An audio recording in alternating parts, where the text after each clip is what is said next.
Olá, eu sou Edilza Sotero, sejam bem-vindas e bem-vindos à segunda aula da disciplina. O título dessa aula é de 1891 a 1925, uma sutil lembrança. Os objetivos desse encontro são descrever, analisar e compreender o primeiro momento da história da sociologia no ensino médio no Brasil, analisar o contexto histórico e epistemológico e a proposta para a sociologia contida nas reformas ocorridas no período. A mais antiga proposta de inserção da sociologia como disciplina da educação secundária data ainda da primeira reforma educacional da República. Apesar disso, alguns acontecimentos inviabilizaram a concretização dessa proposta. Esta aula trata dos fatores que teriam contribuído para que a sociologia tenha se tornado, naquele momento, apenas uma sutil lembrança. A história da sociologia no ensino médio merece destaque, sobretudo quando revemos a trajetória dessa disciplina no final do século XX. A sociologia, vale lembrar, nesse nível de ensino, constituiu-se de forma irregular e com aparições efêmeras. Ainda durante o Império, em 1882, Rui Barbosa apresentou o projeto que versava sobre a reestruturação do ensino. Nele constava a primeira proposta de inclusão da sociologia no curso secundário. Naquele momento, Rui Barbosa propôs a existência de elementos de sociologia no ensino secundário, precedida pelas disciplinas noções de economia política e noções da vida social, ainda no primário. A proposta de Rui Barbosa não foi concretizada. Anos depois, com a proclamação da República, a reforma educacional implementada por Benjamin Constant, em 1891, introduziu o ensino de sociologia no Brasil. Constant era professor da escola militar e defensor do princípio positivista de ensino.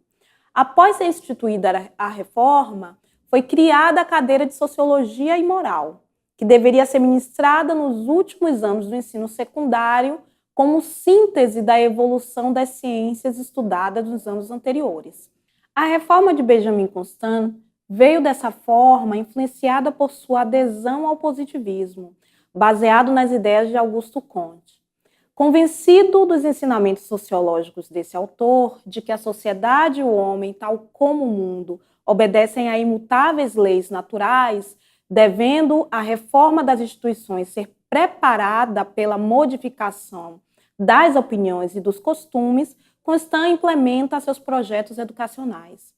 Com base nos preceitos da evolução social de Comte, a República instauraria uma sociedade baseada na ciência e não mais nos valores religiosos próprios do regime imperial. O aluno seria, assim, preparado pelos princípios reguladores do comportamento racional e científico necessários à consolidação da organização social republicana. O positivismo é fruto da consolidação econômica da Revolução Burguesa, expressa nas revoluções inglesa do século XVIII e francesa de 1789. As ciências empíricas passaram, assim, a dominar sobre as explicações filosóficas, que passariam a ser definidas meramente como idealistas.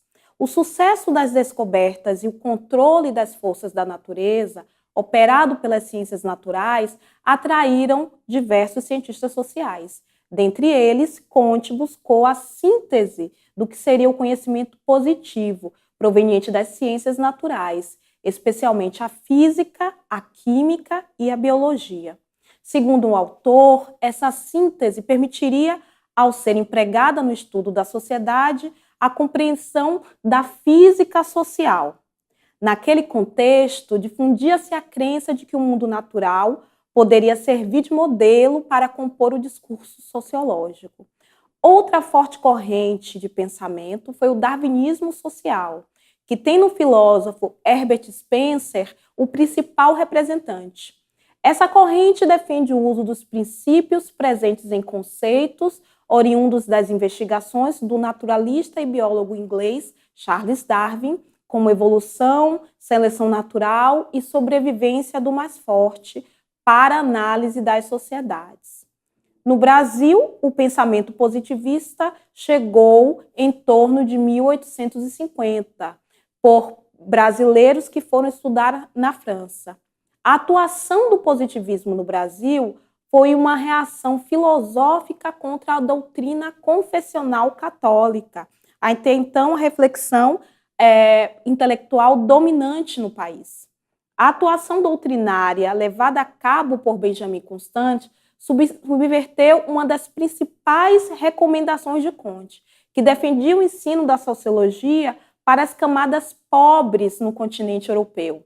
No Brasil, devido ao baixíssimo nível de instrução do proletariado nacional, a transmissão dos ensinamentos positivistas ficou restrita aos poucos que estudavam nas escolas militares.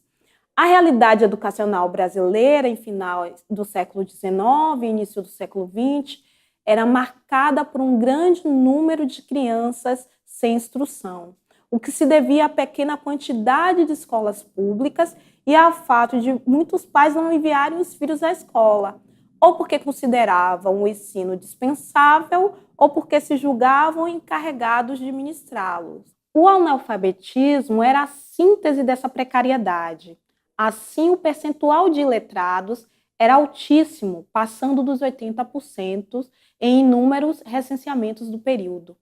Além da reforma educacional proposta por Constant, foram numerosas as influências do positivismo na organização formal da República Brasileira.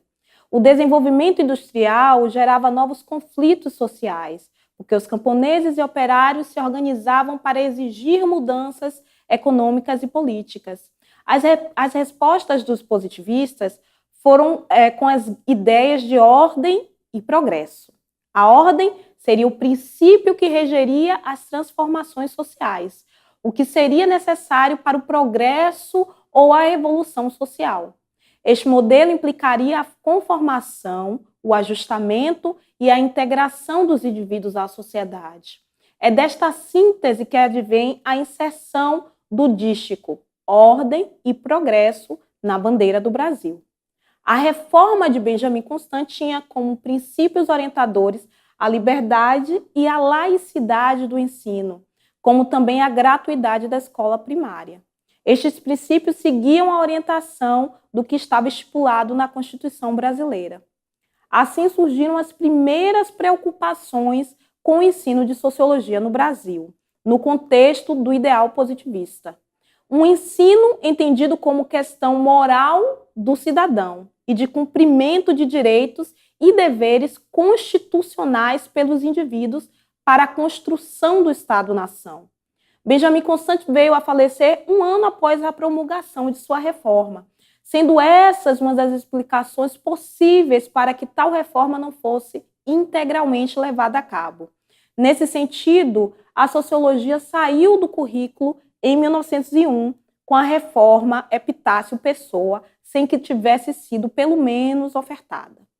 Como vimos nesta aula, a sutil lembrança da sociologia no Brasil ocorreu em fins do século XIX e início do século XX, no contexto do aparecimento do positivismo no Brasil, defendido pelo diretor da instrução pública dos primeiros anos da República, Benjamin Constant. Até o próximo encontro, quando iremos tratar da história do ensino de sociologia no período de 1925 a 1942. Até lá!